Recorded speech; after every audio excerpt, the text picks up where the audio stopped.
বই হলো মানুষের জীবনের শ্রেষ্ঠ বন্ধু। বই কখনো বেঈমানি করে না। আর বই যদি হয় শ্রেষ্ঠ বন্ধু, তাহলে লাইব্রেরি হচ্ছে সেই বন্ধুর ঘর।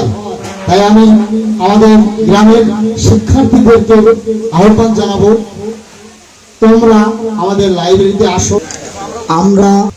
আমি প্রথমেই আমাদের শিক্ষার্থীদের দৃষ্টি আকর্ষণ করছি। তোমাদেরকে একটা কথা বলি, তোমরা যা পড়াশোনা করো আমরাও একই পড়াশোনা করি। তোমরা যা জানো ঠিক একই কথা আমরাও জানি। অর্থাৎ তোমরা যে বই পড়েছো, তোমাদের ভিতরে যে জ্ঞান আছে, আমাদের ভিতরেও সেই একই জ্ঞান আছে। কারণ তোমরাও যেখান থেকে আহরণ করেছো জ্ঞান, আমরাও সেখান থেকে জ্ঞান আহরণ করেছি। কিন্তু একটা প্রশ্ন তোমরা আমাকে করতে পারো, আমাদেরকে করতে পারো, তাহলে আপনারা আমাদের সঙ্গে কথা বলতে আসছেন কেন? আমরা আপনাদের সামনে কথা বলতে আসছি, তোমাদের সাথে একটা শুধু পার্থক্য আমাদের, তোমরা যে বইটা আজকে পড়ো এই বইটা কিছুদিন আগে আমরা পড়েছি। আমরা তোমাদের যে কিছুদিন আগে এই পৃথিবীতে এসেছি। ফলে এই পৃথিবীতে টিকে থাকার জন্য যতটুকু এই পৃথিবীর যে কঠিন পথ, এই পথযাত্রা কিভাবে চলতে হয় এইটা শেখার জন্য কিছুটা অভিজ্ঞতা আমাদের ভিতর সঞ্চিত হয়েছে।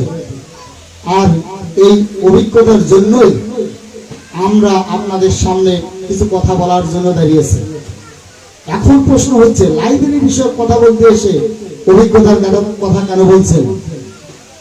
বিষয়টা হলো, আজকে আমরা যেমন আপনাদের সামনে অভিজ্ঞতা স্বীকার করছি, তেমনি আজ থেকে 100 বছর পূর্বে যে ব্যক্তিটি জন্মগ্রহণ করেছিলেন তার অভিজ্ঞতার কথা আমরা কিভাবে জানবো? সে এই সমাজে কিভাবে টিকেছিল তার কথা আমরা কিভাবে জানবো? তার কথা আমরা জানবো কারণ তাদের যে অভিজ্ঞতা, এই অভিজ্ঞতা প্রসূত যে কথা, সেটা আমাদের বইয়ের মাধ্যমে তারা লিপিবদ্ধ করে গেছেন। এই সমাজ 100 বছর, 1000 বছর পূর্বে কিভাবে পরিচালিত হতো, 1000 বছরের জ্ঞান এই বইয়ে কি আছে, সঞ্চিত আছে।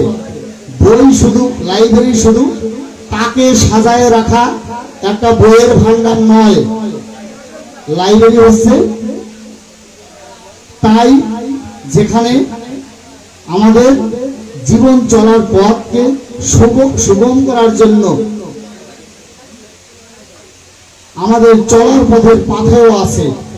আমরা যেমন খাবার খাই, খাবার খাইলে কি শুধু ভাত খাই? আমরা সাথে কি খাই? একটু জল খাই, অক্সিজেন নেই, যাতে আমাদের খাবারটা কি হয়, হজম হয়। তা আমরা যে শুধু পাঠ্যপুস্তকের যে পাঠ্যক্রম আছে, পাঠ্যক্রম অনুসরণ করি যদি আমরা শুধু লেখাপড়া করি, তাহলে আমাদের এই লেখাপড়া পরিপূর্ণতা পাবে না, এটা হজম হবে না। আর এইটা হজম করতে হলে আমাদের পাঠ্যপুস্তকের বাইরেও আরো কিছু জ্ঞান আমাদের অর্জন করতে হবে, যা পাওয়া যায় কোথায়, বইয়ের মধ্যে। আর এই বই থাকে কোথায়, লাইব্রেরিতে। বই হলো মানুষের জীবনের শ্রেষ্ঠ বন্ধু। বই কখনো বেঈমানি করে না। আর বই যদি হয় শ্রেষ্ঠ বন্ধু, তাহলে লাইব্রেরি হচ্ছে সেই বন্ধুর ঘর। তাই আমি আমাদের গ্রামের শিক্ষার্থীদেরকে আহ্বান জানাবো, তোমরা আমাদের লাইব্রেরিতে আসো। লাইব্রেরিতে 300-র উপরে বই আছে। সেখানে শুধু জ্ঞান বিজ্ঞানের বই নয়, ধর্মীয় বই সহ বিভিন্ন দেশের নানা অভিজ্ঞতার বই এখানে রয়েছে। তোমরা যদি লাইব্রেরিতে আসো তাহলে তোমাদের দিগন্ত প্রসারিত হয়ে যাবে, তোমাদের জ্ঞানের পরিধি বৃদ্ধি পাবে। আমাদের এই লাইব্রেরিতে সহজেই সদস্য হওয়া যায়। এই একটু আগে আমাদের গরিয়াধর ফাউন্ডেশনের বক্তব্য দিতে গিয়ে সুমন অনেক সুন্দর করে বলে গেছে, এই গ্রামে জন্ম নেওয়া প্রত্যেকটা মানুষই এই গরিয়াধর ফাউন্ডেশনের সদস্য এবং স্বেচ্ছাসেবক।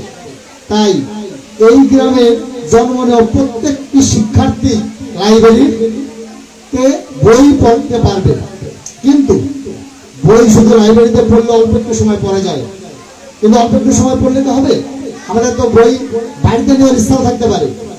সেক্ষেত্রে আমরা কি করেছি, আমরা সদস্য করেছি।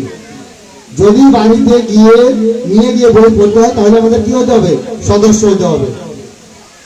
আর ওখানে পড়ার জন্য কোনো সদস্য হওয়া লাগবে না, যে কেউ গিয়ে পড়তে পারবে।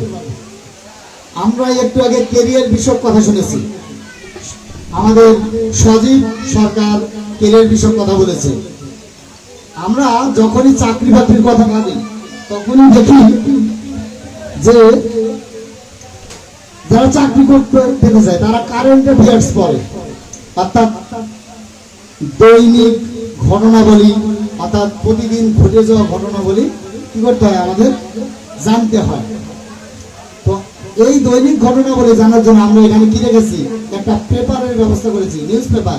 আমরা যদি প্রতিদিন গিয়ে একটু করে নিউজ পেপার পড়ি তাহলে আমাদের কারেন্ট অ্যাফেয়ার্স পড়া লাগবে না, প্রতিদিনের ঘটনা আমরা জেনে যাব। তাই আমরা আমাদের গড়িয়াদহ ফাউন্ডেশনের পক্ষ থেকে আপনাদের প্রতি উদাত্ত আহ্বান জানাবো, আপনারা আমাদের লাইব্রেরিতে আসুন, বই পড়ুন এবং আমাদের যে স্বপ্ন, আমরা যা চাই যে নৈতিকতার চাদরে মোড়ানো মেধা ও জ্ঞান ভিত্তিক সমাজ ব্যবস্থা গড়ে তুলতে চাই। এই গড়ে তোলার জন্য লাইব্রেরি একটি হাতিয়ার হবে।